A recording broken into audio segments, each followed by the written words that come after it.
평안하셨습니까? 행복한 말씀 나눔 오충영 목사입니다. 오늘 여러분과 함께 나누고 싶은 말씀은 갈라디아서 2장 14절 말씀입니다. 네가 유대인으로서 이방인을 따르고 유대인답게 살지 아니하면서 어찌하여 억지로 이방인을 유대인답게 살게 하려느냐 하였노라. 최초의 이방인 교회였던 안디옥 교회는 사도 바울이 전한 복음의 기초에서 유대인과 이방인이 하나 되는 복음적인 교회로 성장해 나갔습니다. 유대인이나 헬라인이나 그리스도 안에서 하나라는 복음의 진리대로 산 것이죠. 그러던 중 예루살렘에 있던 베드로가 안디옥 교회를 찾아와서 바울과 바나바와 서로 교제하고 사람들을 가르치고 또 식사를 같이 하던 도중에 오늘 이 사건이 일어났습니다. 예루살렘에서 12절에 할례자들이라고 표현된 유대인 특사가 파견되어 왔는데 이방인들과 함께 식사하던 베드로가 갑자기 그 식사 자리를 피한 거예요. 베드로는 자신이 이방인들과 함께 식사하는 것을 그 파견 온 할례자들, 유대인들에게 보여주고 싶지 않았던 겁니다. 바울의 표현대로 하자면 할례자들을 두려워하여 이방인들을 남겨둔 채 식사 자리에서 물러났습니다. 베드로는 유대인들이 온 이후에 함께하던 이방인 그리스도인들과 거리 두기를 하기 시작했고 이방인들이 할례를 행하지 않으면 교제가 불가능하다고 주장했던 유대주의자들처럼 이방인들을 대하기 시작했습니다. 이방인들과 식사하는 모습을 보이고 싶지 않았던 거죠. 규례를 어겼다는 얘기 듣고 싶지 않았겠죠.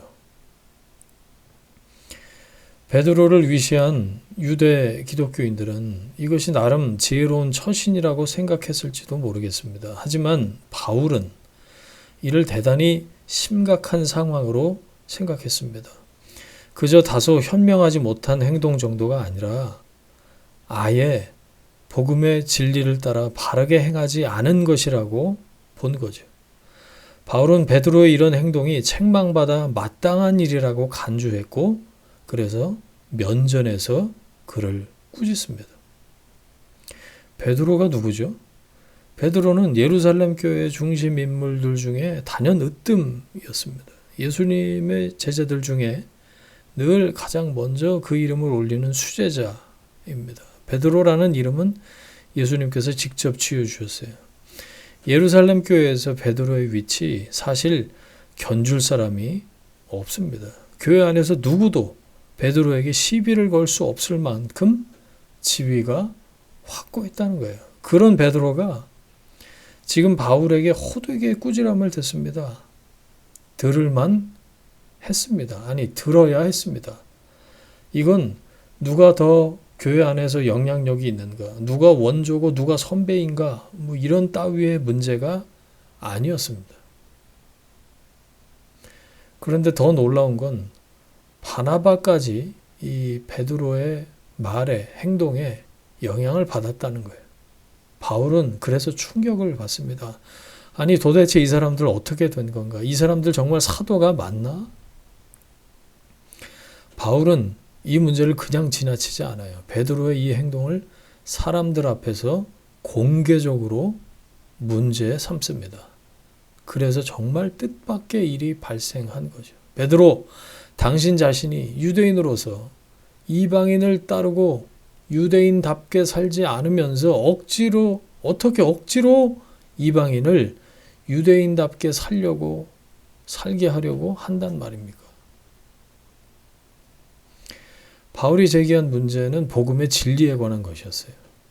그리스도를 믿음으로 의롭게 되었다는 건 유대인의 방식을 버린 이방인의 모습과 일치했습니다. 더 이상 유대인들의 율법에 묶여 살지 않는 거죠. 율법을 지켜 의롭게 될 길은 전혀 없었지만 그리스도를 믿음으로 율법에서 풀려난 겁니다. 그래서 이렇게 말하는 거예요. 만일 다시 율법의 과거로 돌아간다면 이는 그리스도를 죄인으로 만드는 것 아니냐. 바울은 그 때문에 흥분했고요. 즉시 베드로를 책망했습니다. 당신 지금 그리스도의 죽음을 헛되게 만들려고 하느냐, 이렇게 질책한 거예요. 베드로는 공개적으로 망신을 당한 겁니다. 성경에 이 부분에 딱 한 번 나오는 얘기인데요. 어찌 보면 있을 수 없는 장면이라고 볼 수 있어요. 바울이 이토록 거품을 문 건 베드로가 음행이나 도둑질 같은 형편없는 행동을 했기 때문이 아니죠. 별것 아닌 행동일 수도 있습니다. 그냥 함께 식사하다가 자리를 벗어난 것이 전부잖아요. 이게 그렇게 흥분할 정도의 잘못일까요? 바울은 이 상황의 본질을 위선이라고 생각했습니다. 말하고 믿는 것과 다르게 행동을 한 베드로에 대해서 얘기하는 거죠. 용납할 수 있고 허용되어야 할 것들이 있죠. 하지만 율법과 믿음이라는 이 두 경계는 바울에게는 자신의 전 존재를 걸고 지켜야 할 선이었습니다. 그걸 넘나들려고 하니까 아무리 베드로라고 해도 바울은 그냥 앉아서 보고만 있을 수는 없었던 거죠. 그 다음에 나오는 16절 말씀을 그것을 선포할 때 바울의 표정이 어땠을까요? 그러나 사람이 율법을 행하는 행위로 의롭게 되는 것이 아니라 예수 그리스도를 믿는 믿음으로 의롭게 되는 것임을 알고 우리도 그리스도 예수를 믿은 것입니다. 그것은 우리가 율법을 행하는 행위로가 아니라 그리스도를 믿는 믿음으로 의롭다고 하심을 받고자 했던 것이죠. 율법을 행하는 행위로는 아무도 의롭게 될 수 없기 때문입니다. 복음은 타협할 수 없는 믿음의 근거입니다. 우리 역시 하나님의 은혜를 폐하는 행동을 할 수 있습니다.